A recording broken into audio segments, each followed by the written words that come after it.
Hello, welcome to Meaning with Madison. I'm Madison, and here we talk about things that I think and feel are meaningful. The last video before this, the Get to Know Me video, I posted that a little over a year ago, and the changes that have happened since that video are profound, actually quite mind-blowing. I had also uploaded other videos, but I took them down because the things I said in those videos now seem silly. And I was living in delusions and was a little deluded, to be honest. And I can say that because it's not a judgment or a criticism. It just is what it is. More on that later. Now, since I am an eternal learner and I have a voracious appetite to understand and know and truth seeker, I've always been curious. I love reading. I do deep dives. I love researching. You know what? Why not just document some of these things and put them out there to try and find my people? You know, some people don't like reading, but they like the topics that I want to talk about. So I was like, well, I'll do the reading, or I'll do the questioning, and I'll come up with some things or share some stories or thoughts. And then if you relate, cool. Man, the topics I want to talk about too, it's like, how do we even begin? They're so juicy. Since we live smack dab in the middle of the age of information, whilst also just surrounded by spiritual warfare, it's happening, the least we can do is just talk about it and acknowledge that that's what is happening. Life is supernatural. I've always been drawn to the spiritual side of life. And the thing with that, though, is there are so many things that are counterfeit forms of spirituality that promise the things that we're all wanting, right? The love, the peace, the fulfillment, the purpose, all these things, but they don't deliver those. They'll leave you in the void, hanging, continuing. You know, there's a difference between the tree of life and the tree of knowledge. And I got lost in some of those counterfeits, because I was a new ager my entire adult life, pretty much. From the moment I saw The Secret at 16, I was hooked into a very metaphysical, mystical worldview. And then, you know, culture got to me, certain environments kind of shaped the way I was thinking. And it wasn't until a come to Jesus moment in this year that I realized, no, not the worldview that I want to build my life around. The worldview that you have in life, the life narrative that you opt into and orient yourself with, I mean, it matters. You build your life around it. You build your life from it. Your behavior gets filtered through it. Like, it's huge. And if you are in turmoil all the time or in anguish, like, I always felt this sense of just like, that means something's off. And in order to get right, you know, I think you got to go back to your relationship with God first. And in order to get right with God, you need to understand what's wrong. Now, the New Agers will have you believe that there is no right and wrong. That's crazy. Because it is said that life without God has no meaning. Without meaning in life, there is no purpose. And without purpose, the people perish. And I don't know about you, but when I take a little look around our world, I see a lot of perishing. What is the definition of perish? Let's look into that. Perish. Perish. 1, to die or be destroyed through violence, privation, to pass away or disappear, to suffer destruction or ruin, to suffer spiritual death. Yes, that is perishing. I think each person has to really individually go back to the basics, to the roots of things, and like resolve some stuff. I had a come to Jesus moment back in June, and it served as the catalyst for deconstructing everything I believe and think and feel. Because I was raised around a Mormon environment, which, you know, that form of Christianity, I have my opinions and thoughts and feelings about that. And then I went into being a New Ager and being very pantheistic, into spiritism, very mystical, you know, like mythical, pagan, earth worshiping, just mixing a ton of different things. It's really not anchoring. I look at my past and I'm like, I was always flailing spiritually. There was nothing anchoring to hold on to. So it's quite interesting that I came back to feeling like, you know, Christianity from an angle where I'm actually looking into it and trying to understand certain things feels very anchoring. Surprised me, you know. When you have a worldview collapse, then your identity just become like, it was like, wow, so if I no longer believe about life, what I've always believed, then who am I? How do I even go about being at this point? What do I do? I have to like start from scratch. Take some of the insights. I mean, I do think that maybe I was supposed to go down some of the slippery slopes I went down, and I had to get lost in some of those things. So now I have some insights. Because insight's going to be where you get that wisdom, and time will do what it does, and it will either make you grow or it will leave you stunted and stunned. I personally would like to grow, so I need a faith system. I need something that gives me hope, and that brings grace into the picture. So thank you, Lord, for waking me up from certain spells I was under. Because honestly, that's what it felt like. I was doing Wiccan shit, which, you know, it feels like I was under some spells. And then you have this moment and everything looks different.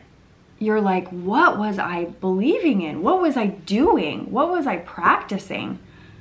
I was pulling oracle decks every day. I was watching YouTube tarot. Like, I was losing my grip on all the things that I really truly want, to be honest, which is just to be a wife, to be in a loving partnership, a monogamous partnership, to be a mother, and to create some good media that maybe uplifts or connects or enlightens or educates or just, I don't know, something, illuminates, gives something.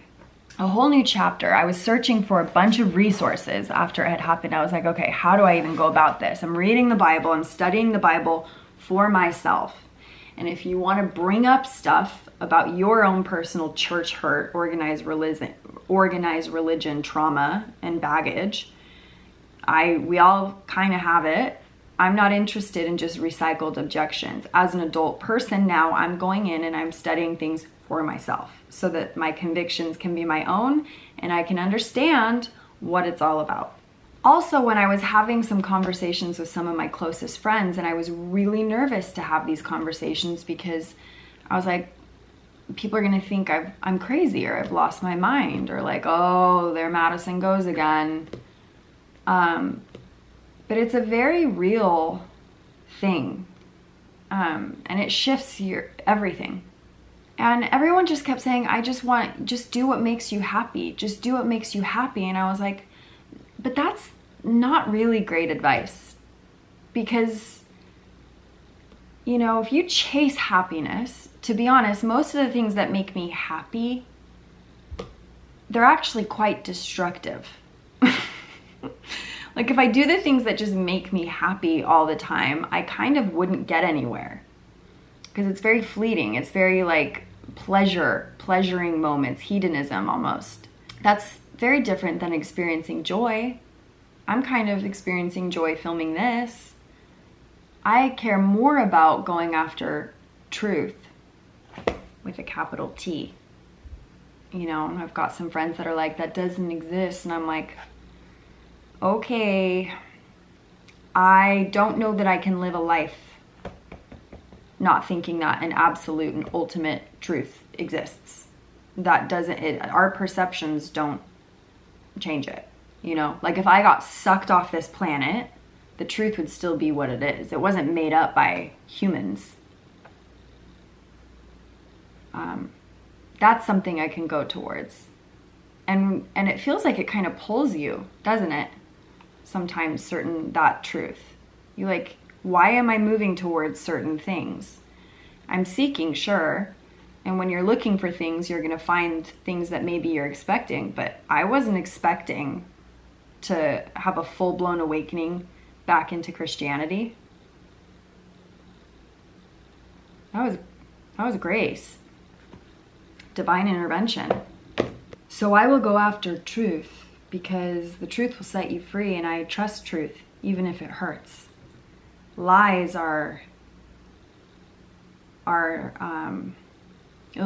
lies can go fuck themselves. That's how I feel about that. Pardon my French.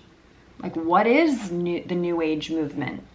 It's a very complex, vast, large thing. You've got a lot of, you know, Hermeticism, Gnosticism, mysticism, all of the divination forms, tarot, astrology, like all of these things, metaphysics, New Thought, Christian Science, Eastern philosophies and Western occultism, and then they like hybrid together, and then you've got, it's a lot.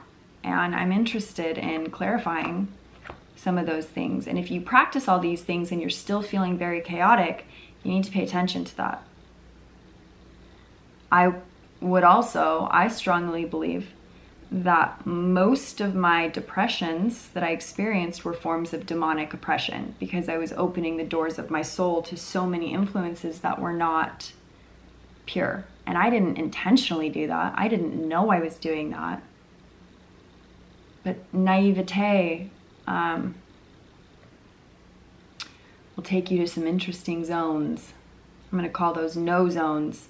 Zones I no longer want to visit. I also keep saying, like, you know, you got to discern when to say nope to a slippery slope. But there are some slippery slopes that you need to be like, you know what? Nope, not going to be worth it. It feels like it's delivering false promises. Or it's going to promise something it can't deliver. And then I'm going to have to deal with a bunch of consequences. Just wild times, huh? So I'm in the process of rebuilding. There was a beautiful analogy. Reason falters at the high altitude levels where the deepest answers are to be explored. Have you thought through how you see life? Have you? It's important because I didn't really think all my beliefs through to the end. Okay, here it is. So he brought up the thing about building a high-rise building. High-rise buildings are constructed steadily with all the floors built in their turn, right? Think how methodical it is and how time, and there had to be like a plan and intention, the wiring, the plumbing, the everything, slowly and methodically. But a high-speed elevator, when it's all done and when the building is completed, a high-speed elevator can just go up and down in like a minute or a little more. But it just scales the floors like it took no time at all to build that huge building, you know. And in the same way, a seeker's thinking can move through certain stages of the search with such speed that it seems that those separate stages were not important or even there, though they were. Sometimes when you're rebuilding your spiritual life or where you're coming back to certain truths, it takes time to like flesh out the things you think and feel and believe. And then you could have a couple month period where it's like boom, boom, boom, boom, boom. Like, oh, I'm grasping it. I'm understanding it. I'm feeling what this all means. And then probably a season will come again where it's like, oh, we got to go back to slow and methodical. I thought that was a beautiful analogy. So that's currently what I'm doing. I'm in the slow and methodical rebuilding.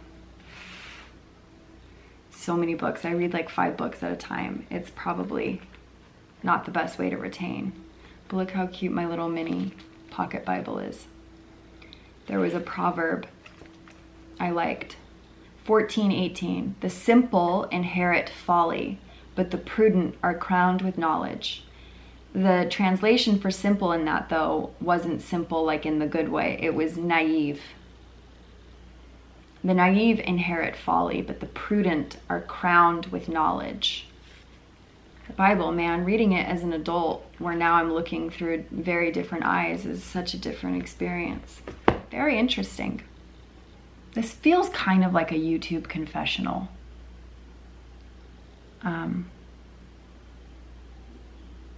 But it is just an experiment. It is just kind of an experiment. All right, clicking off.